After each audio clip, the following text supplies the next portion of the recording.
Oke lah everyone, welcome to Analysis dan update lagi seputar koin kripto. Dan di video kali ini kita bakalan bahas seputar PancakeSwap atau dengan tickernya yaitu Cake. Dan untuk altcoin satu ini juga ternyata banyak banget nih kalian request lewat kolom komentar pada beberapa postingan video saya sebelumnya. Dan sebelum saya lanjut videonya, mungkin buat teman-teman yang penasaran seputar fundamental dan juga project dari PancakeSwap ini, di video pembahasan PancakeSwap saya yang sebelumnya itu udah pernah saya bahas lengkap dan detail seputar fundamental nih dan juga project dari PancakeSwap ini. So buat teman-teman yang penasaran akan hal tersebut, boleh banget buat mampir ke video pembahasan yang sebelumnya. Dan setelah itu kalian boleh banget nih buat balik lagi ke video yang sekarang ini. Karena di video kali ini mungkin saya akan lebih berfokus kepada technical analysis dan juga beberapa metrik data terbaru nih seputar PancakeSwap yang hopefully bisa nambahin informasi yang kalian miliki gitu. Dan ya, pertama-tama di sini kita bisa melihat untuk PancakeSwap ini menempati posisi ke-96 dari segi market cap-nya atau dari segi kapitalisasi pasarnya. Dan tentu data ini saya cek langsung lewat coinmarketcap.com atau kalian juga bisa cek nih lewat CMC seperti biasa. Dan di sini per video ini saya record juga, ini PancakeSwap ini menempati atau lebih tepatnya berada di kisaran harga 2,1 US dollar nih per koinnya gitu. Dan di sini tentu ya, karena ini saya recordnya di tanggal 29 April tahun 2025 dan ya, hasil yang sekarang atau data yang sekarang ini per data saat ini, teman-teman. Jadi kalau di kemudian hari itu sangat mungkin berubah, baik naik maupun turun secara ranking maupun harga. Dan ya, sebelum kita masuk ke pembahasan lebih jauh, disclaimer alert bahwasannya video ini sama sekali nggak bermaksud buat mengajak teman-teman semua menjual ataupun membeli aset tertentu dan juga sama sekali nggak bermaksud buat mempromosikan aset tertentu. So always do your own research karena this is not financial advice. Dan oke, pertama kalau kita masuk ke chartnya. Nah, di bagian sini kalian bisa lihat ya buat chart dari PancakeSwap dan harganya ya mirip-mirip lah ya, kalian bisa lihat di pojok kanan sini per video ini saya record di harga berapa. Dan sebenarnya buat PancakeSwap ini secara price ya teman-teman atau secara harga ini belum beda jauh dari pembahasan saya yang sebelumnya, di mana so far atau lebih tepatnya pada saat pembahasan sebelumnya, di situ saya mengatakan bahwasannya memang PancakeSwap ini masih bermain nih teman-teman di range area ini teman-teman atau di range area konsolidasinya nih yang ada di sini. Dan ini bahkan penandanya saya belum hapus atau penanda konsolidasinya saya belum hapus. Nah, di sini saya coba perlebar. Nah, di sini so far PancakeSwap ini masih bermain ya di kisaran range ini teman-teman. Jadi belum banyak berubah. Namun memang dalam beberapa waktu terakhir di sini kita dapat nih rebound yang cukup lumayan dari PancakeSwap, di mana kalau kita ukur dari ya lumayan bottomnya lah ya, let's say dari sini ke atas ini sekitar 30-an% untuk kenaikannya dari PancakeSwap ini dalam beberapa waktu terakhir gitu. Dan apakah kenaikan ini langsung mengonfirmasi bahwasannya PancakeSwap ini udah bullish atau PancakeSwap ini siap untuk take off teman-teman? Ya mungkin kalau singkatnya jawabannya belum tentu teman-teman. Kenapa demikian? Ya kita bakal bahas lengkap di video kali ini juga tentunya. Di sini pertama-tama kalau misalkan kita sedikit review kali ya. Nah di sini, well kalau kita lihat sebenarnya PancakeSwap kan memang sudah lebih rendah nih dari harga ketika awal-awal dia listing itu. Di sini sengaja saya nggak tandain semua areanya karena nanti jadi kepenuhan dan saya tandain beberapa area terdekatnya aja. Di mana kalian bisa lihat ya, semenjak PancakeSwap ini closing di bawah range ini, ya dia udah memvalidasi gitu bahwasannya harganya ini harus turun di bawah harga pertama kali PancakeSwap ini listing gitu di sekitaran kalau nggak salah waktu itu ya $8 $9 lah ya. Itu di tahun 2021 dan ternyata setelah itu dia falling down dan terus turun gitu teman-teman. Dan di sini kalian bisa lihat buat PancakeSwap so far ini dalam pergerakannya ya memang ketika dia downtrend kalian bisa lihat dia turun, testing dulu, kemudian turun lagi, kemudian testing lagi dulu dan turun lagi. Dan so far sekarang PancakeSwap ini sejak tahun 2023 lalu nih teman-teman kalian bisa lihat nih, sejak tahun 2023 ya atau bahkan 2022 teman-teman mulai masuk sini. Tapi so far kita ranging di tahun 2022 sampai sekarang teman-teman kalian bisa lihat, dia cuman konsolidasi aja teman-teman atau kalau bahasa awamnya di sini-sini aja ya, nggak kemana mana teman-teman. Dan so far kalau kita lihat dalam pergerakan yang sekarang, itu juga sebenarnya, belum ada pergerakan yang terlalu signifikan banget gitu. Dan kalau kita coba lihat nih, dari penanda saya di sini kan ada supply area ya, bahkan supply area ini juga belum di-hit kembali ya. Sebelum memang, sebelumnya ini di sini sempat di-hit tapi ya kita dapat rejection ternyata, kita nggak dapat konfirmasi yang positif. Sama di sini juga ternyata dia cuman ngebuntut aja cukup panjang dan setelah itu dia turun lagi gitu ke level harga yang lebih di bawah. Dan terakhir kali kita berhasil menembus area supply ini adalah di pergerakannya yang di sini itu tahun lalu 2024 dan ternyata kita harus hit juga di area atasnya. Nah, setelah dia hit di area supply ini ternyata dia harus mengalami penurunan kembali, teman-teman. Lebih kurang seperti itu. Dan ya seperti yang tadi saya katakan, pergerakan ini belum tentu ya memicu untuk, adanya take off atau bullish lanjutan. Kenapa? Karena so far kalau misalkan teman-teman mungkin, belajar technical analysis, kalian pasti tahu ketika ada area konsolidasi seperti ini, di sini ada garis tengah, kalau kalian lihat ada garis titik-titik, dan orang-orang itu sering menganggapnya bahwasannya ketika masih di bawah garis ini bahwa, price action-nya atau harganya jika masih berada di bawah garis titik-titik ini berarti masih berada di batas bawah nih dari, area channel konsolidasinya gitu. Dan dengan demikian kita belum bisa menyimpulkan ya bahwasannya memang, pancake swap ini ready buat take off lagi ya ke atas gitu. Paling tidak, sebelum kita ngelihat nih untuk pancake swap ini paling enggak breakout dulu deh dari supply areanya yang di sini gitu ya. Karena kalau dia berhasil breakout dari supply area di sini, maka dia punya kesempatan nih buat testing atau menguji kembali ke atas atau ke area supply ya, resistance-nya yang di atas sini.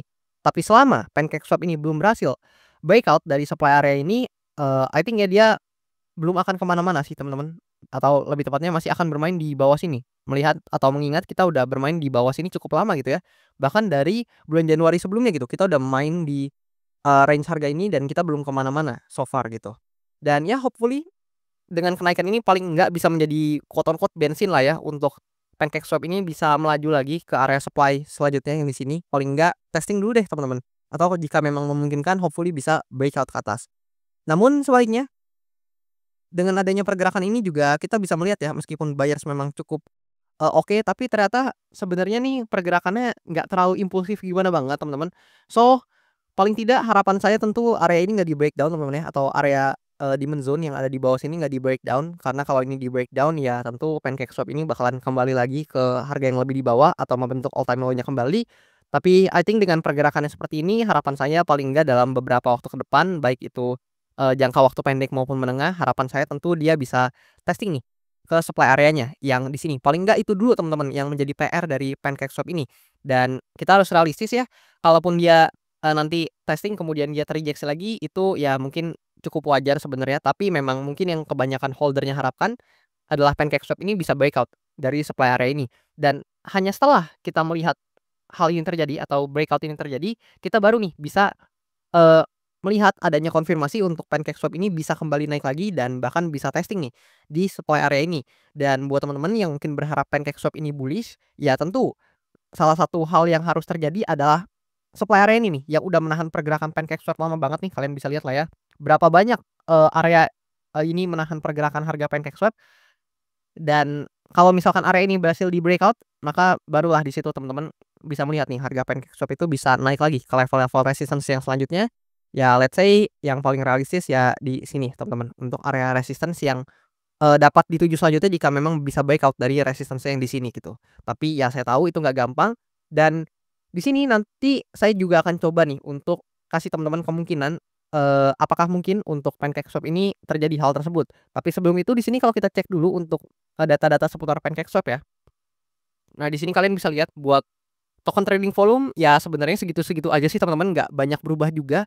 Dan ini mungkin yang lebih penting adalah kalau kita coba lihat di financial statement-nya buat pancake swap, teman-teman tuh bisa lihat justru secara financial statement atau mungkin kita lebih fokus ke revenue-nya.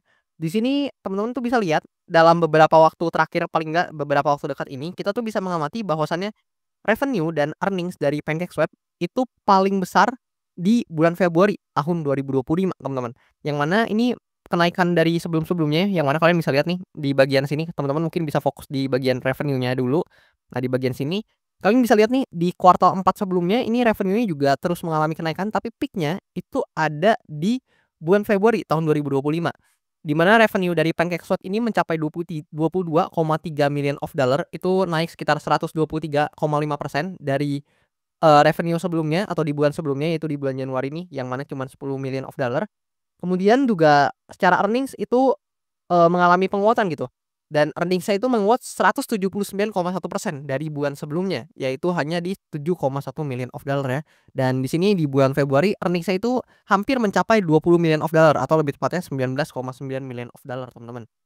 Nah, setelah bulan Februari ini ternyata PancakeSwap ini secara project mengalami penurunan revenue dan earnings, di mana revenue-nya ini turun teman-teman jadi 15,3 million of dollar, turun 31,2% dari sebelumnya.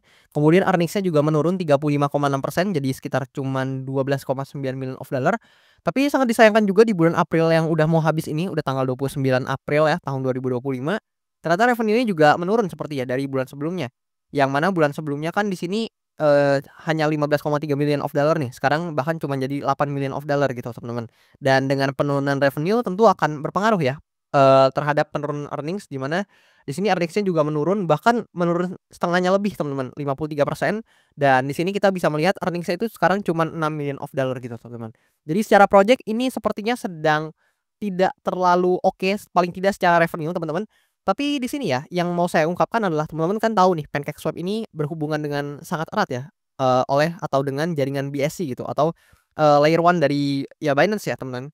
Dan tentu kalau misalkan teman-teman berpandangan bahwasannya BSC ini bakalan jadi layer one unggulan seperti layaknya Solana nih ya tentu di dalam waktu-waktu dekat ini ya, karena teman-teman tahu tentu di sebelum-sebelumnya nih atau paling tidak dalam waktu dekat ini Solana sangat memimpin sebagai layer one, di mana Solana revenue-nya tinggi banget dan juga, sebagai akibat ya hal tersebut dari adanya, pesta pora meme coin gitu ya. Meme coin banyak yang di-listing di, fund-fund, kemudian itu menggunakan, bantuan jaringan Solana, dan dengan demikian revenue Solana juga secara otomatis menjadi meningkat gitu. Tapi kalau teman-teman berpandangan bahwasannya, BSC atau Binance Smart Chain ini bakalan menjadi layer one unggulan seperti Solana sebelumnya, ya maybe PancakeSwap ini bisa dapat nih buat, pengaruh positifnya lah ya tipis-tipis gitu teman-teman. Ya itu mungkin salah satu, eee, hal baik ya yang ada di PancakeSwap ini, yang mana kalau misalkan BSC bisa perform, maka tentu PancakeSwap ini ada potensi kecipratan lah teman-teman buat liquidity-nya juga. Dan di sini kalau kita cek data dari CoinGlass, nah di sini mungkin kita bisa melihat ya buat, data di CoinGlass bahwasannya PancakeSwap ini dalam 24 jam terakhir yang terlikuidasi sebenarnya cukup sedikit, yaitu sekitar 99,45 ribu US dollar aja, yang mengartikan secara derivatif memang data derivatifnya nggak terlalu menarik nih, meskipun memang volume dan open interest-nya menguat ya, tapi teman-teman mungkin bisa bandingin volumenya dengan berbagai altcoin lain mungkin masih nggak terlalu oke gitu, karena banyak altcoin lain yang secara volume dan open interest itu lebih besar dari PancakeSwap ini. Kemudian kalau kita berbicara tentang, backers-nya, ya udah jelas lah ya backers, utama dari PancakeSwap ini adalah ya tentu Binance Labs teman-teman, atau dari pihak Binance ini sendiri. Karena Binance Labs ini tentu adalah pihak yang paling diuntungkan memang jika PancakeSwap ini bisa perform gitu ya. Dan memang ini di-back, dengan cukup serius oleh Binance Labs, dan kalau kita coba lihat juga dari segi analitik, ya, sebenarnya ya, kalau kita berkaca secara return teman-teman, memang return dari PancakeSwap ini di tahun 2025 bukan return yang bagus. Tapi kalau teman-teman notice nih, meskipun di bulan April ini mungkin kenaikannya nggak signifikan kayak berbagai altcoin dan juga meme coin lainnya, tapi kalau teman-teman lihat nih di bulan Februari dan Maret sebelumnya juga, atau mungkin ya kalau kita track back dari bulan Januari sampai Maret, ini mungkin sebenarnya penurunannya ya, itu nggak separah altcoin lainnya juga gitu. Jadi di kuartal 1 dia minus 21,5%, ya itu negatif teman-teman, saya akui itu negatif. Tapi kalau teman-teman cek dan komparasikan dengan berbagai altcoin dan meme coin lain, itu ada yang turunnya 90%, 80%, tapi ya PancakeSwap ini cuman melemah sekitar 21,5% gitu. Dan memang faktanya kan tadi saya katakan teman-teman, di sini-sini aja untuk harganya, belum kemana mana gitu. Yang mana kalau misalkan ada pergerakan seperti ini, sebenarnya ya banyak orang juga yang, membuat teori bahwasannya ada potensi nih memang setiap dia hit di area demand area-nya ini ada loh buyers yang tertarik buat akumulasi gitu teman-teman. Dan ya mungkin itu bisa jadi satu pertimbangan dan bahan diskusi yang menarik juga teman-teman terkait hal tersebut. Tapi yang bisa kita amati adalah so far memang di bulan April menguat 7,35%, dan I think memang akan closing dalam posisi yang cukup positif ya, karena memang bulan April tinggal sebentar lagi. Tapi mungkin yang lebih membuat penasaran adalah di bulan Mei dan Juni selanjutnya. Mengingat sebenarnya kalau kalian lihat nih di bulan Mei dan Juni, ini PancakeSwap ini secara return cenderung jelek teman-teman, yang mana di bulan Mei dia cuman hijau di tahun 2024, sementara sisanya itu minus, dan di bulan Juni semuanya minus teman-teman. Kalian bisa lihat di bulan Juni atau sepanjang sejarah PancakeSwap ini nggak pernah menghasilkan return yang positif di bulan Juni gitu. So ya mari kita lihat apa yang akan terjadi secara return untuk PancakeSwap ini di bulan Mei dan Juni, dan gimana nih pendapat teman-teman seputar PancakeSwap yang mana merupakan salah satu koin ya yang sangat berhubungan dengan narasi DeFi, yang mana narasi DeFi juga sebenarnya sih secara social mindshare cukup dilirik ya, yang mana persen share-nya dalam 7 hari terakhir itu sekitar 16,76% gitu. Dan ya Gimana menurut pendapat teman-teman? Apakah pancake swap ini menarik atau enggak nih? Boleh komen di kolom komentar di bawah. Dan juga jangan lupa buat teman-teman yang mau request analisa koin, boleh banget request aja di kolom komen di bawah, dan nanti kalau misalkan banyak yang tertarik, bakalan saya usahakan buat update dan bahas cepatnya. Dan lebih kurang seperti itu, thank you banget buat teman-teman yang udah nonton video ini sampai habis, dan sampai jumpa di video-video selanjutnya.